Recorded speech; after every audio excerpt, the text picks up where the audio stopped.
Por otra parte, ha sido contundente el rechazo por parte de los Estados Unidos y 10 países latinoamericanos. Los gobiernos de Argentina, Chile, Costa Rica, Ecuador, Estados Unidos, Guatemala, Panamá, Paraguay, Perú, República Dominicana y Uruguay emitieron un comunicado conjunto tras la decisión del organismo de justicia chavista que otorgó la victoria a Maduro en las elecciones del pasado 28 de julio. El alto representante de la Unión Europea para Asuntos Exteriores, Josep Borrell, aseguró que el bloque no reconocerá a Maduro como presidente de Venezuela hasta que se entreguen las actas y puedan ser verificadas. Seguimos diciendo que hay que probar este resultado electoral. Y de momento no hemos visto ninguna prueba. Y mientras no veamos un resultado que sea verificable, no lo vamos a reconocer. En este momento estamos intentando que los 27 fijen una posición, si no ahora para el próximo Consejo de Ministros Exteriores. Por su parte, la Secretaría General de la Organización de Estados Americanos rechazó el fallo emitido por el tribunal sobre los comicios en Venezuela.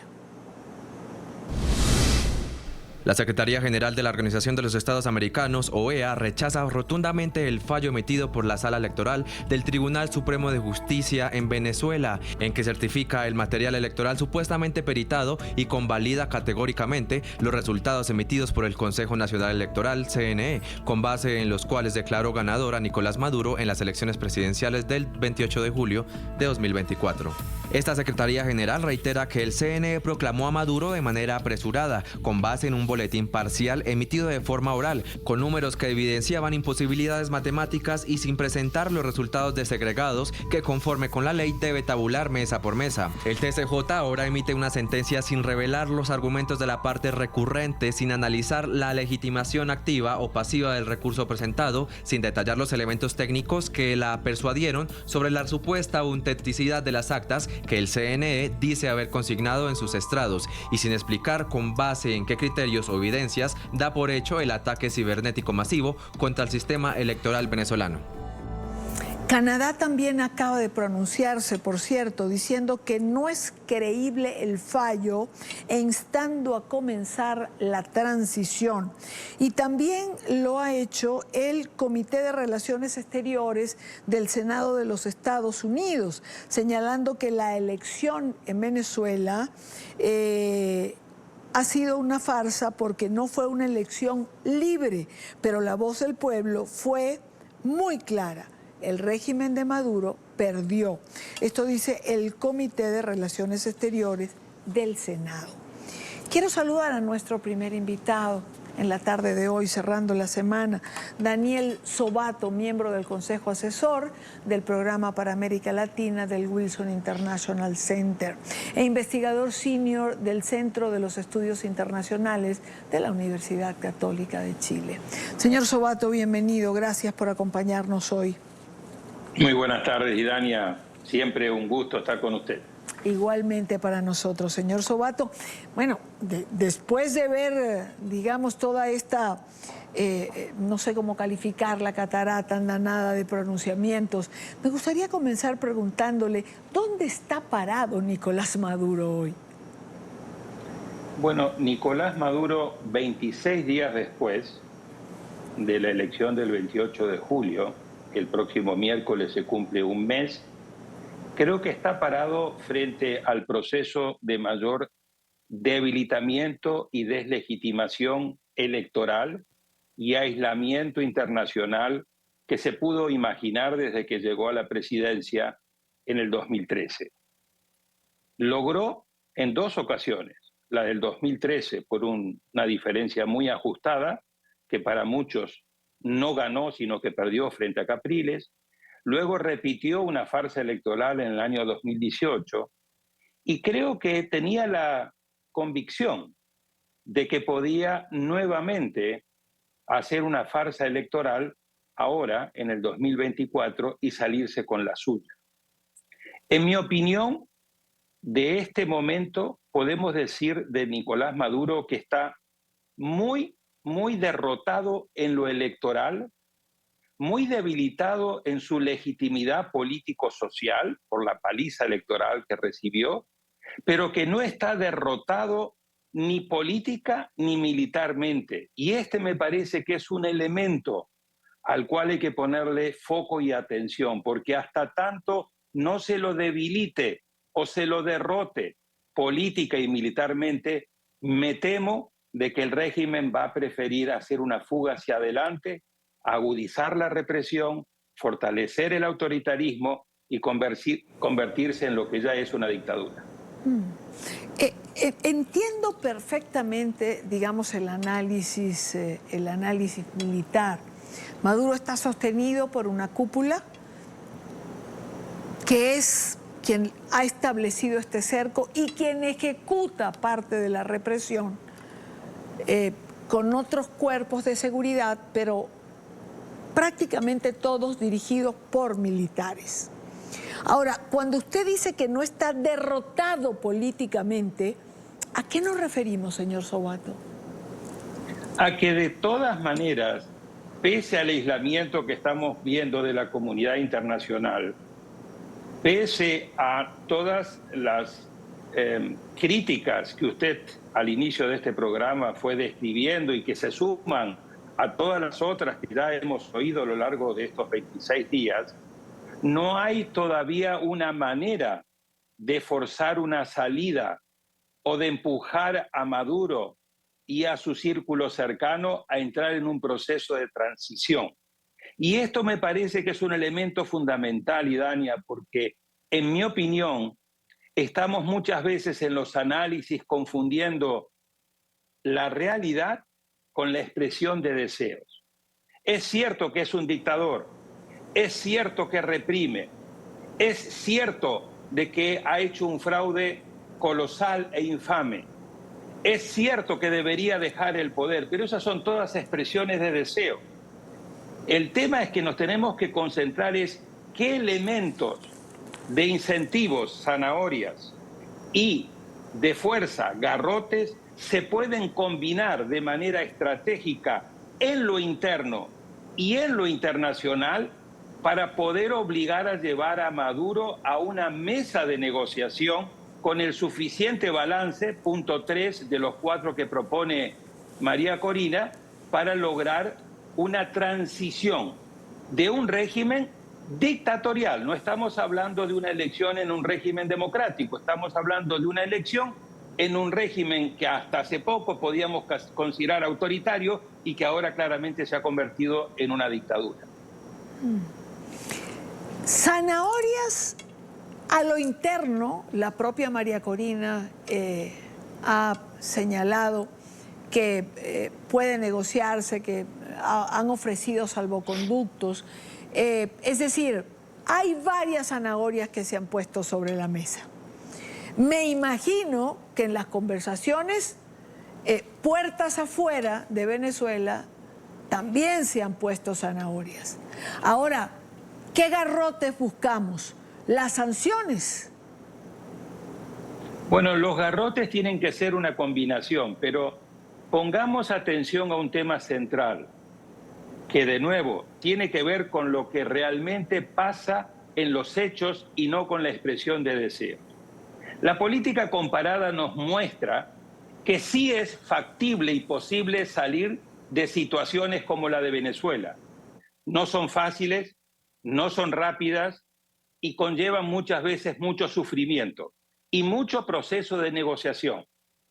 Si descartamos el tema de una invasión externa, que durante varios años flotó en Venezuela y que yo creo que hay que descartarla por completo para no marearse con ese tema, lo que hay que entender es que la experiencia comparada nos demuestra que de estos regímenes se sale poniendo mucha presión hacia adentro, y esto implica mucha presión y presencia en la calle, y esto implica el riesgo de una mayor represión, más sufrimiento, más muerte, más detenidos, coordinado y combinado con un amplio mecanismo internacional combinado de sanciones, que no son las sanciones generales económicas, sabemos que esas hacen sufrir al pueblo, sino que tienen que ser sanciones individuales, muy bien identificadas para los principales responsables, sus círculos cercanos, sus testaferros, sus familiares, y luego acompañado, Tuto Quiroga,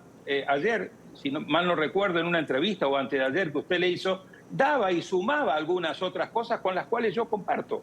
O sea, hay que aumentar todo lo que implique el monto de recompensa que existe ya sobre la cabeza de Maduro y Diosdado Cabello y ampliarlo a otros. Hay que cortarle todos los mecanismos de financiamiento, porque si bien la mayoría están cortados, hay algunos otros organismos multilaterales financieros que le siguen dando préstamo a Venezuela. Hay que, por el otro lado, realmente abrir cada vez más la puerta y presionar al fiscal Karim Khan para que pase de la investigación a realmente pedir una orden de detención por crímenes de lesa humanidad ante la Corte Penal Internacional. Y hay que hablar particularmente el caso de Estados Unidos con Cuba, con China, con Rusia y con Irán, porque estos son actores fundamentales también en este juego muy amplio donde la geopolítica extrarregional juega también un papel importante. La pregunta, señor Sobato, es si en esta oportunidad, que pareciera que varios actores al unísono condenan lo que está pasando, logren ponerse de acuerdo para coordinar las acciones. Porque, a ver, sanciones de Estados Unidos, pero Europa no. O sea, en esta oportunidad, ¿usted cree que la circunstancia facilitaría una coordinación de acciones?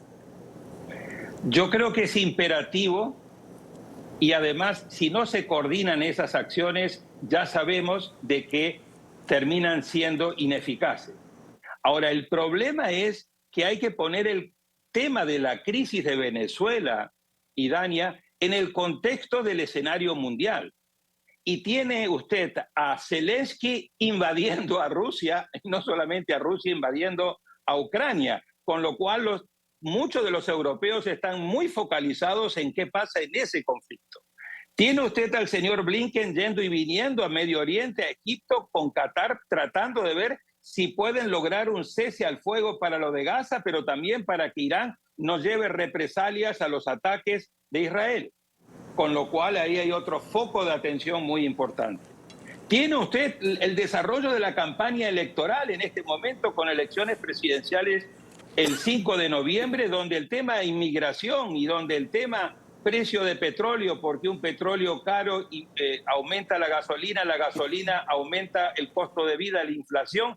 Por lo tanto, son dos vectores muy importantes para Estados Unidos en plena campaña electoral en una elección muy reñida. Entonces, la crisis de Venezuela, de una manera u otra, no está en el top 3 mundial. Obviamente, a nivel de la región sí ocupa un lugar importante, pero incluso, fíjese, no tenemos mecanismos regionales para ofrecer la mediación y tiene que venir Naciones Unidas a ofrecer que si las partes están de acuerdo e interesadas, podría ser Naciones Unidas la que estaría ayudando a mediar. Y hay que ver qué pasa con la facilitación y mediación de Brasil, de Colombia. México, como ya lo vimos al inicio del programa, se pronunció parcialmente, pero yo todavía no sé si se ha pronunciado en este momento que estamos hablando nosotros, pero tiene que venir un pronunciamiento de Brasil y de Colombia respecto de la sentencia del Tribunal Supremo de Justicia para ver en qué va a quedar ese intento de mediación. Bueno, es que aquí tengo otra pregunta, porque si no somos capaces de ponernos de acuerdo en la región para levantar una sola voz, coordinar las acciones a nivel global, cuando no estamos en el top 3, como usted señala, aquí es donde la cosa se complica. Y entonces pareciera que los venezolanos somos los abandonados del mundo. No son los abandonados del mundo, pero de una manera u otra, cada región, si usted ve, se está ocupando de sus temas y además Estados Unidos está en plena campaña electoral corriendo detrás de dos de los principales crisis que, de ser bien resueltas, le podrían ayudar a una reelección de los demócratas ahora de la mano de Harris y beneficiar al presidente Biden.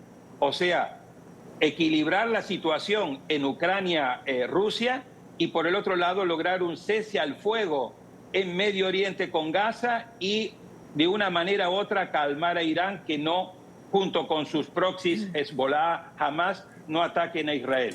Entonces ahí hay una gran parte de la atención puesta y de una manera u otra América Latina también se tiene que hacer cargo de sus problemas, porque fíjese, le doy un ejemplo, Idalia, la crisis de Haití que lleva años, hemos tenido que importar policías de Kenia porque nadie ofreció los policías de América Latina para resolver esa crisis. Así que acá hay un llamado muy fuerte de atención, Idania, no solamente de qué hacer, cómo hacerlo, sino cómo evitamos llegar a situaciones como las que llegó Venezuela, porque Venezuela llegó a donde llegó, en muchos casos por complacencia y por complicidad de varios de los países que hoy están tratando de ayudar a encontrar una salida. El presidente Lula, recuerde usted, el año pasado dijo que lo que pasaba en Venezuela no era cierto, era una narrativa, que había una injusticia de lo que se le decía a Maduro. El presidente Petro le ofreció reinsertarlo en el sistema interamericano de derechos humanos y así podríamos nombrar algunos otros más. Entonces, lo que tenemos que sacar de la elección de Venezuela, además de buscar una salida real, no de deseo, es entender de que no podemos permitirnos llegar a estas situaciones, porque después es muy difícil, no imposible, poder escapar y poder recuperar la democracia. Claro, y sobre todo porque creo además que no se dieron cuenta en su momento y ahora quizás tienen esa emergencia o esa presión encima, que de no solucionarse la crisis en Venezuela, el impacto más grande se lo lleva a la región. Señor Sobato, hoy hubo un evento propiciado por Amnistía Internacional por la ola migratoria que se viene. En este momento, nosotros comenzamos hablando de un 20% de la población de Venezuela que salió. Luego pasamos a rondar un 30%, que es donde estamos ahora. Y hoy se manejaron cifras de más del 40%. ¿Y quién va a sufrir esa migración? Colombia, Brasil, Ecuador, Perú, digamos, en un primer momento. ¿Están preparados para eso? No lo están porque no hay presupuesto que aguante. Coincido totalmente. Yo estoy acá en Panamá, Idania, y el grueso de la migración que atraviesa la selva del Darién en ruta a Estados Unidos, más del 50% son precisamente venezolanas y venezolanos. Pero también la migración no solamente va hacia el norte, sino que se redistribuye en los países vecinos y también en los países del sur. Hablaba el presidente Boric y, por ejemplo, Chile tiene un nivel de migración muy alto que va a empeorarse enormemente si no le encontramos una salida pacífica, negociada y democrática a esta crisis. Pero también está el tema muy importante que yo decía geopolítico, porque Venezuela y este régimen está siendo utilizado como una plataforma por países como Irán y los proxies de Irán, por Rusia y también por China dentro de la competencia geopolítica mundial. Pero también está el tema de la delincuencia y del crimen organizado, un ejemplo, Tren de Aragua.